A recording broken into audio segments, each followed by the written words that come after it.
नमस्कार साथियों, स्वागत है आपका आपके YouTube चैनल विजार्ड एकेडमी पर। भारतीय भूगोल की श्रृंखला में हम आपसे बातचीत कर रहे हैं भारत के प्रमुख दर्रों के बारे में। और इसके पहले वाली वीडियो में आपने देखा होगा कि भारत के जो प्रमुख दर्रे हैं वो भारत के जिन राज्यों में स्थित हैं उनमें से हमने जो हिमालय के पर्वतीय राज्य रहे जम्मू कश्मीर, हिमाचल प्रदेश, उत्तराखंड समेत इन राज्यों में जो सामरिक दृष्टि से महत्वपूर्ण दर्रे स्थित हैं उनके बारे में हमने आपने कंप्लीट बातचीत की थी। और आज ये भारत के प्रमुख दर्रों का ये दूसरा वीडियो होगा और उम्मीद है कि आज ये भारत के जितने प्रमुख दर्रे शेष हैं उन सब के संबंध में हम कंप्लीट बातचीत कर लेंगे। तो आइए आज की क्लास की शुरुआत करते हैं। ध्यान दें, हमने कहा कि इसके पहले वाली क्लास में आपने जम्मू कश्मीर, हिमाचल प्रदेश और उत्तराखंड में स्थित प्रमुख दर्रों के बारे में बातचीत की थी। और आज हम ये सिक्किम, अरुणाचल प्रदेश, मणिपुर, ये पूर्वोत्तर भारत के जो राज्य हैं इनमें जो परीक्षा की दृष्टि से संभावित जो महत्वपूर्ण दर्रे हैं उनके बारे में हम बातचीत करेंगे। तो आइए सिर्फ और सिर्फ हम पूर्वोत्तर भारत के मानचित्र की बातचीत करेंगे आपसे, यानी सिर्फ पूर्वोत्तर भारत का ही मानचित्र बनाएंगे और आप समझने पर अधिक बल देंगे। आइए देखिएगा, आपने बार बार भारत का मानचित्र देखा होगा और उसमें आई थिंक आपको याद भी होगा कि ये कुछ इस तरह से ये नेपाल और उत्तर प्रदेश की ये सीमा है। ऊपर का स्थित जो ये देश है ये नेपाल, और नेपाल से यहाँ पर ये वाला राज्य सिक्किम होगा। सिक्किम के बाद ये राज्य भूटान, और ये यही हिमालय पर्वत श्रृंखला की है। हिमालय पर्वत श्रृंखला ही ये हिमालय की जो सबसे पूर्वी चोटी नामचा बरवा आपको याद होगा। और ये भारत का जो सबसे पूर्वी बिंदु किबिथु अथवा वालागू, और उसके बाद कुछ इस तरह से देन फिर ये पूर्वोत्तर भारत का राज्य नागालैंड, मणिपुर और ये मिजोरम, नागालैंड, मणिपुर, मिजोरम, और इस तरह से ये त्रिपुरा। देन ये आप पश्चिम बंगाल की तरफ देख पा रहे होंगे। और ये भारत का पड़ोसी राज्य देश ये बांग्लादेश। हम आज सिर्फ पूर्वोत्तर भारत में जो स्थित भारत के प्रमुख दर्रे हैं हम चूँकि उनके बारे में आपसे बातचीत करने वाले हैं, इसलिए हमने सिर्फ पूर्वोत्तर भारत के ही मानचित्र को बनाया है और आप समझने पर अधिक बल देंगे। हमने कहा कल जम्मू कश्मीर, हिमाचल प्रदेश और उत्तराखंड के प्रमुख दर्रों के बारे में आपने बातचीत की थी। आइए आज हम सर्वप्रथम जो एक भारतीय राज्य सिक्किम है जो कि नेपाल और भूटान इन दोनों के मध्य स्थित है। नेपाल, भूटान और चीन ये इन तीनों देशों के साथ सीमा साझा करता है। और भारत के मानचित्र में आपने देखा होगा ये जो अंगूठे के आकार का ऊपर की ओर, चूँकि ये वाला देश आपको पता है ये नेपाल होगा और यहाँ पर ये जो स्थित देश है इसका नाम ये भूटान होगा। तो हम बात कर रहे थे आपसे भारतीय राज्य सिक्किम में जो स्थित प्रमुख दर्रे हैं उनके बारे में। ध्यान देंगे, सामान्यतः हमने इसके पहले वाली क्लास में भी आपसे बातचीत की होगी कि जो आपके एग्जामिनर है वो दर्रों वाले शीर्षक से 1 नंबर का प्रश्न पूछता है और ये प्रश्न हर किसी एग्जाम में पूछा जाता है। अब ध्यान दें, यहाँ से बनने वाले प्रश्नों की प्रकृति 2 अथवा 3 टाइप की होती है। कभी कभी एग्जामिनर किसी स्पेशली दर्रे का नाम दे करके आपसे वह कौन से भारतीय राज्य में स्थिति है, अर्थात वह कौन से भारतीय राज्य में स्थित है, संबंधित राज्य का नाम पूछेगा, या फिर 2 महानगरों अथवा 2 देशों अथवा 2 शहरों को परस्पर जोड़ने वाला दर्रा कौन सा है ये उसके बारे में पूछ लेगा, या फिर उसकी हाइट वाइट को लेकर के जो भी इस तरह के महत्वपूर्ण ये तथ्य होते हैं वो आपसे पूछे जाते हैं। तो हम बात करने जा रहे थे सिक्किम में स्थित ये दर्रों के संबंध में। और ध्यान दें, इसमें सबसे पहला वाला जो दर्रा होगा आपने इस तरह से देखा होगा ये इस दर्रे का नाम नाथुला दर्रा है। ये नाथुला दर्रा है जो कि सिक्किम राज्य का प्रमुख दर्रा है और ये सामान्यतः सबसे अधिक बार परीक्षाओं में पूछा भी गया है। उसके पीछे कई अहम कारण हैं। चूँकि ये जो नाथुला दर्रा हमने कहा भारतीय राज्य सिक्किम में स्थिति है और ये हिमालय पर्वत श्रृंखला की एक श्रेणी, आपने संभवतः नाम सुना होगा डोंगेक्या श्रेणी। तो ये डोंगेक्या श्रेणी पर स्थित नाथुला दर्रा है। और दूसरी बड़ी बात, इस नाथुला दर्रे से दार्जिलिंग चुंबी घाटी होते हुए, हमने कहा इस नाथुला दर्रे से दार्जिलिंग और चुंबी घाटी होते हुए ये तिब्बत का मार्ग प्रशस्त होता है। अर्थात ये जो नाथुला दर्रा है ये दार्जिलिंग व चुंबी घाटी होते हुए तिब्बत तक यहाँ से मार्ग जाता है, यहाँ से सड़क जाती है। और ये जो नाथुला दर्रा है, आपको पता होगा ये भारत देश में हिंदुओं के एक प्रसिद्ध तीर्थ स्थल है कैलाश मानसरोवर। आपको पता होगा प्रतिवर्ष भारी संख्या में जो भारत के श्रद्धालु हैं वो इस नाथुला दर्रे से होकर के ही कैलाश मानसरोवर की यात्रा के लिए चीन अथवा तिब्बत वाले क्षेत्र से होकर के कैलाश श्रेणी और मानसरोवर ये जो झील है यहाँ तक अपनी धार्मिक यात्रा पूरी करने के लिए जाते हैं। तो इसलिए भी ये नाथुला दर्रा अहम है। और इन सब के अतिरिक्त ध्यान दें, जब भारत और चीन के बीच 1962 में 1962 में जब भारत और चीन का युद्ध हुआ था, तो उस समय ये नाथुला दर्रा बेहद चर्चा में आया था। और भारत और चीन के मध्य हुए इस युद्ध के कारण जो तनाव की स्थिति उत्पन्न हुई थी, उसके चलते 1962 में 1962 में इस नाथुला दर्रे को बंद कर दिया गया था। और वापस आपके इसके ठीक पहले जो पूर्व प्रधानमंत्री रहे मनमोहन सिंह जी, उनके कुशल विदेश नीति के चलते इस नाथुले दर्रे को वापस 2006 में खोला गया था। तो इसलिए भी ये नाथुला दर्रा बेहद चर्चा में रहा, हमने कहा। और सामान्यतः सबसे ज़्यादा बार ये दर्रा पूछा भी गया है, सबसे ज़्यादा बार ये दर्रा पूछा गया है नाथुला दर्रा, जो कि हमने कहा कौन से राज्य में स्थित है, सिक्किम। इसके बाद देखते हैं सिक्किम राज्य में एक और भी दर्रा है, आपने नाम सुना होगा जयलेपला दर्रे का। वो कुछ यहाँ पर है इस तरह से, हमने कहा इस दर्रे का नाम होगा जयलेपला दर्रा। और ये जो जयलेपला दर्रा है, ध्यान दें, यह भी डोंगेक्या पर्वत श्रेणी पर ही स्थित है। और इस जयलेपला दर्रे से भी इस जयलेपला दर्रे से भी दार्जिलिंग चुंबी घाटी होते हुए ये तिब्बत जाने का मार्ग प्रशस्त होता है। वापस सुने, हमने कहा नाथुला के बाद एक और भी दर्रा सिक्किम राज्य में स्थित है जिसका नाम जयलेपला दर्रा है।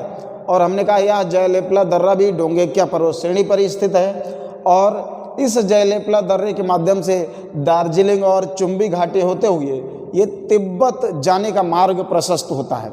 तो ये नाथुला और जयलेपला ये दो प्रमुख दर्रे आपके सिक्किम राज्य के रहे। आइए सिक्किम के बाद पूर्वोत्तर भारत के जो बेहद अहम पर्वतीय राज्य है अरुणाचल प्रदेश, उस अरुणाचल प्रदेश में स्थित प्रमुख दर्रों के बारे में हम आपसे बातचीत करते हैं। तो आप चाहें तो इसका स्क्रीनशॉट ले सकते हैं, थोड़ा इरेज करना होगा। हम अरुणाचल प्रदेश में स्थित प्रमुख दर्रों के बारे में आपसे बातचीत करने चल रहे हैं। अब आप ध्यान से देखेंगे, क्योंकि जिस तरह से जम्मू कश्मीर राज्य में कई महत्वपूर्ण दर्रे स्थित रहे, उसी तरह से ये जो पूर्वोत्तर भारत का राज्य अरुणाचल प्रदेश है, यहाँ पर भी कई महत्वपूर्ण दर्रे स्थित हैं। और चलिए हम एक एक की बातचीत करते हैं। खैर, अभी हम आपसे बातचीत करने चल रहे हैं ये अरुणाचल प्रदेश के स्थित या अरुणाचल प्रदेश में स्थित दर्रों के बारे में। तो सबसे पहले दर्रे की बात करें, आपने नाम सुना होगा एक ये दर्रा है बोमडिला, इसका नाम है, ध्यान दें, ये बोमडिला दर्रा जो कि ये अरुणाचल प्रदेश राज्य में स्थित है।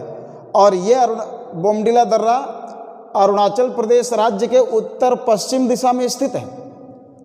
और इस बोमडिला दर्रे से होकर ये त्वांग घाटी व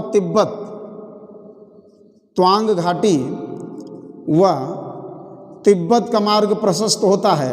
अर्थात इस बोमडिला दर्रे से होकर निकलने वाली जो सड़क वो त्वांग घाटी और तिब्बत को आपस में जोड़ने का काम करती है। तो हमने आपसे बात की अरुणाचल प्रदेश में स्थित ये अरुणाचल प्रदेश के उत्तर पश्चिम दिशा में स्थित बोमडिला दर्रे के बारे में। अगला एक बेहद महत्वपूर्ण दर्रा अरुणाचल प्रदेश का आपने नाम सुना होगा, जिसका नाम है यांग्याप दर्रा। और ये दर्रा भी कई मायनों में अहम है। हम इसके बारे में बातचीत करें आपसे तो ये यांग्याप दर्रा भी अरुणाचल प्रदेश के उत्तर पश्चिम में स्थित होगा। अरुणाचल प्रदेश के उत्तर पश्चिम में ये यांग्याप दर्रा भी हमने कहा स्थित होगा। और ये यांग्याप दर्रा हमने जब हिमालय पर्वत श्रेणी के बारे में आपसे बातचीत की होगी तो वहाँ हमने बताया होगा हिमालय पर्वत की जो सबसे पूर्वी चोटी है नामचा बरवा, जो अरुणाचल प्रदेश राज्य में है। तो ये यांग्याप दर्रा हिमालय की सबसे पूर्वी चोटी ये रही नामचा बरवा के पास में स्थित है। और दूसरी इसकी विशेषता ये है कि इस यांग्याप दर्रे के पास से ही जो सांगपो अथवा सापू नाम की ये जो नदी है, जिसे आप भारत में ब्रह्मपुत्र के नाम से जानते हैं, ये सांगपो कहें अथवा सापू कहें, अथवा ये जो ब्रह्मपुत्र नदी है भारत में इसी यांग्याप दर्रे के समीप से ही प्रवेश करती है। और इसके अतिरिक्त इस यांग्याप दर्रे से चीन जाने के लिए एक सड़क भी निर्मित है। यानी इस यांग्याप दर्रे से होकर के चीन का मार्ग भी प्रशस्त होता है। अर्थात चीन जाने के लिए इस दर्रे से होकर के एक रास्ता भी जाता है। तो हम आपसे बात कर रहे थे यांग्याप दर्रे के बारे में। और अगली बात करें तो ध्यान दें, आपने एक दर्रा सुना होगा जिसका नाम लिखा पानी है। ये भी अरुणाचल प्रदेश के प्रमुख दर्रों में एक है, लिखा पानी दर्रा। आप ध्यान देंगे ये है लिखा पानी दर्रा। और लिखा पानी दर्रे की स्थिति के बारे में बात करें तो जब भारत के भौतिक प्रदेश आप पढ़े होंगे, जब भारत का परिचय आपने पढ़ा होगा, उस वक्त हमने बताया होगा भारत का जो सबसे पूर्वी छोर है अथवा भारत का जो सबसे पूर्वी बिंदु है किबिथु अथवा वालागू, जो कि अरुणाचल प्रदेश में स्थित है। और ये लिखा पानी दर्रा इसी किबिथु अथवा वालागू के ठीक बगल में स्थित है।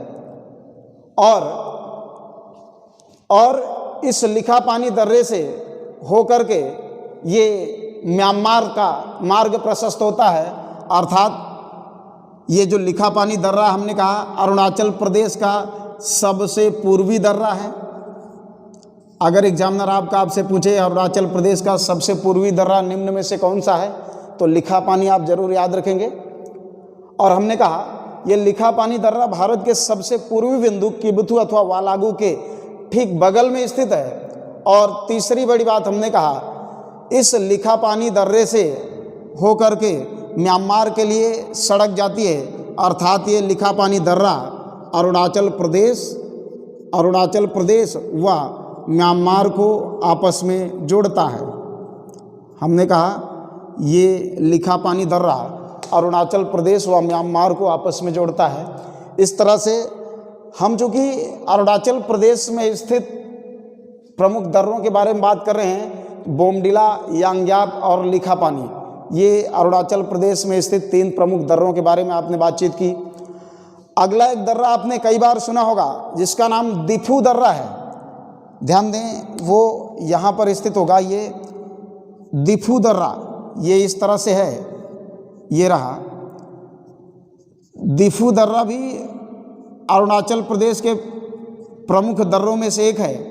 और यह अरुणाचल प्रदेश राज्य में, दिफू दर्रा हमने कहा, ये अरुणाचल प्रदेश राज्य में दक्षिण पूर्व में म्यांमार की सीमा पर स्थित है। अरुणाचल प्रदेश राज्य में दक्षिण पूर्व में हमने कहा ये म्यांमार की सीमा पर स्थित है। और दिफू दर्रा भी ये अरुणाचल प्रदेश और म्यांमार को आपस में जोड़ने का काम करता है। अरुणाचल प्रदेश और म्यांमार को आपस में जोड़ने का काम ये दिफू दर्रा भी करता है, जो कि अरुणाचल प्रदेश राज्य में म्यांमार की सीमा पर स्थित है। और यहीं एक और भी दर्रा है, आपने उसका नाम सुना होगा, पांग सांड दर्रा। तो ध्यान दें, ये पांग साड दर्रा, पांग साड दर्रा ये भी अरुणाचल प्रदेश राज्य में ही स्थित है। और ये पांग साड जो दर्रा है, यह भी अरुणाचल प्रदेश राज्य में म्यांमार सीमा पर ही स्थित है। और ये भी अरुणाचल प्रदेश और म्यांमार को आपस में जोड़ने का काम करता है। इस तरह से आपने देखा कि बोमडिला, यांग्याप, लिखापानी, दिफू और पांगसाड, ये कुछ प्रमुख दर्रे अरुणाचल प्रदेश में स्थित हैं और जिनका अपना अलग सामरिक महत्व है, जो एग्ज़ाम के पॉइंट ऑफ व्यू से किस तरह से इम्पॉर्टेंट हैं, इनके बारे में आपने बातचीत की। आइए, अरुणाचल प्रदेश के ठीक बगल में एक और भी राज्य स्थित है, आपने नाम सुना होगा मणिपुर का। और ध्यान दें, मणिपुर में एक दर्रा स्थित है, आपने कई बार उसका नाम सुना होगा, तुजू दर्रा, तुजू दर्रा। तो ध्यान दें, हम इस तुजू दर्रे की बातचीत कर रहे हैं आपसे। ये रहा, ये तुजू दर्रा हमने कहा, भाई कौन से राज्य में स्थित है, तो ये मणिपुर राज्य में स्थित है। और ध्यान दें, ये तुजू दर्रा भी मणिपुर और म्यांमार की सीमा पर स्थित है, अर्थात मणिपुर राज्य के ये दक्षिण पूर्व में म्यांमार सीमा पर स्थित है। और इस तुजू दर्रे के माध्यम से या तुजू दर्रे से होकर के जो मणिपुर की कैपिटल है, आपने नाम सुना होगा, मणिपुर की कैपिटल जो है, इम्फाल से तामू होते हुए इस तुजू दर्रे की सहायता से ही या तुजू दर्रे से होकर इम्फाल से तामू होते हुए ये म्यांमार तक जाने का मार्ग प्रशस्त होता है।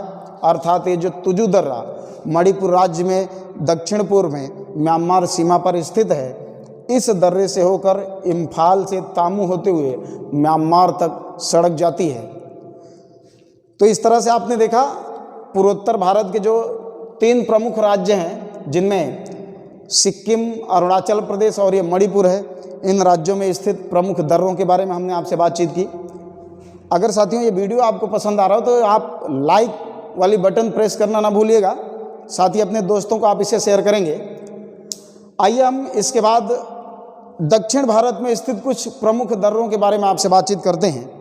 और उसमें आप नाम सुने होंगे थाल घाट, भोर घाट, पाल घाट या सेनकोटा दर्रा। तो ये दक्षिण भारत के कुछ प्रमुख दर्रे हैं जो कि कई बार ये भी एग्ज़ाम का पार्ट बनते हैं। आप चाहें तो इसे आप इसका स्क्रीनशॉट ले सकते हैं, अदरवाइज इसे इरेज करके और वापस हम फिर दक्षिण भारत में स्थित ये कुछ प्रमुख दर्रों के बारे में आपसे बातचीत करते हैं।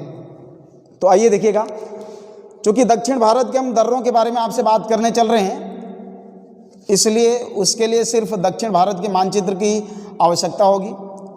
और आपने कई बार देखा होगा, ये जो प्रायद्वीपीय भारत है अथवा ये जो दक्षिणी भारत है, यहाँ से ये किस प्रकार से प्रश्न बनते हैं, समय समय पर आप देखते रहते हैं। और अभी चूँकि दर्रों की बात करने चल रहे हैं आपसे, तो यहाँ कुछ बेहद महत्वपूर्ण दर्रे हैं। और आइए देखते हैं, सबसे पहले मानचित्र बनाते हैं। तो देखिएगा, ये भारत का राज्य गुजरात होगा और यहाँ से होते हुए ये कुछ महाराष्ट्र, चूँकि अभी पश्चिमी घाट की हम बात कर रहे हैं, पश्चिमी सीमा बना रहे हैं, और होते हुए यहाँ से इस तरह से केरल, और यहाँ ये फिर पश्चिम बंगाल, थोड़ा और नीचे से ये पश्चिम बंगाल होगा, पश्चिम बंगाल से उड़ीसा, आंध्र प्रदेश होते हुए ये तमिलनाडु, और तमिलनाडु से वापस ये केरल आ पहुँचे आप भी। और ये दक्षिण भारत का मानचित्र रहा। हमने कहा इसके ऊपर आप जाएंगे तो ये गुजरात वगैरह, हाँ, आगे राजस्थान आ जाएगा और इधर से ये बांग्लादेश होते हुए वापस पश्चिम बंगाल। खैर, हम बात करने जा रहे थे दक्षिण भारत के प्रमुख दर्रों के बारे में, और उसमें देखिएगा एक दक्षिणी राज्य महाराष्ट्र है, और महाराष्ट्र की कैपिटल का आपने नाम सुना होगा, वो लगभग यहीं कहीं आएगी। महाराष्ट्र की जो कैपिटल है, बिल्कुल थोड़ा सा और ऊपर, महाराष्ट्र की जो कैपिटल है यानी राजधानी है, आपने नाम सुना होगा उसका मुंबई। और मुंबई जो है, चूँकि ये अरब सागर है, तो मुंबई अरब सागर के ठीक किनारे स्थित है, पश्चिमी घाट पर ही स्थित है। और इसमें भी देखेंगे ये महाराष्ट्र राज्य में ही यहाँ पर दो प्रमुख दर्रे हैं, एक यहाँ पर होगा और दूसरा दर्रा यहाँ पर होगा। ये जो आप दर्रा देख पा रहे हैं, हमने कहा ये महाराष्ट्र राज्य में स्थित है, और इस दर्रे का नाम थाल घाट दर्रा है। थाल घाट दर्रा, हमने कहा ये कौन से राज्य में स्थित है? भाई ये महाराष्ट्र राज्य में स्थित है।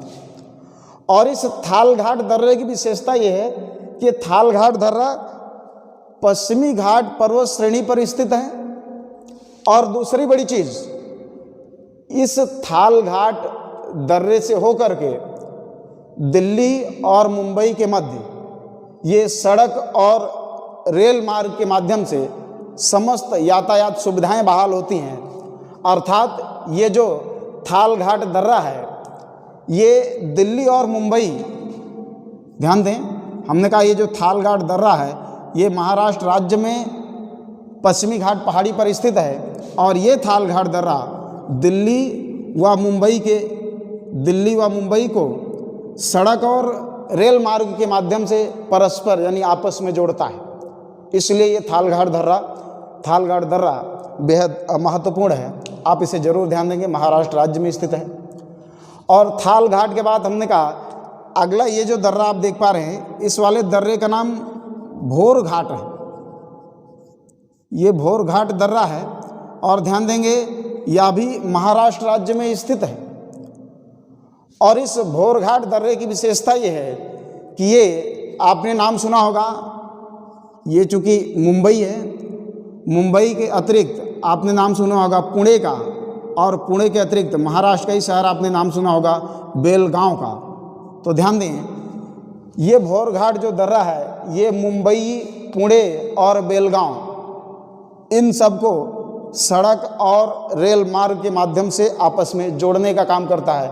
ठीक उसी तरह जैसे थाल घाट दर्रा दिल्ली और मुंबई को आपस में रेल और सड़क मार्ग के माध्यम से जोड़ता है, उसी तरह भोर घाट दर्रा ये मुंबई, पुणे और बेलगांव को आपस में सड़क और रेल मार्ग के माध्यम से जोड़ता है। तो ये हमने बात की आपसे, एक ये थाल घाट दर्रा, आप ध्यान देंगे यह भी महाराष्ट्र राज्य में स्थित है। दूसरा भोर घाट दर्रा, यह भी महाराष्ट्र में स्थित है। इन दोनों में समानता यह है कि ये दो के दोनों पश्चिमी घाट पर्वत श्रेणी पर ही स्थित दर्रे हैं। और आइए नीचे चलते हैं, तो ध्यान दें केरल राज्य में आपने नाम सुना होगा, अब एक पाल घाट दर्रा है। यहाँ पर हमने बताया होगा पाल घाट दर्रा वो कुछ इस तरह से यहाँ पर आएगा। और इस दर्रे की बात करें आपसे, हमने कहा इसका नाम होगा पाल घाट दर्रा, जो कि केरल राज्य में स्थित है। और ये दर्रा ज़्यादा चर्चा में क्यों रहता है? क्योंकि इस पाल घाट दर्रे की स्थिति के बारे में बात करें तो आपने पढ़ा होगा कि जो पूर्वी घाट श्रेणी है और जो ये पश्चिमी घाट पर्वत श्रेणी है, इन दोनों का मिलन बिंदु नीलगिरी पर्वत श्रेणी। और ये पाल घाट दर्रा ये नीलगिरी पर्वत श्रेणी और अन्नामलाई, हमने कहा ये पाल घाट दर्रा ये नीलगिरी पर्वत श्रेणी व अन्नामलाई इन दोनों पर्वत श्रेणियों के ये मध्य में स्थित है।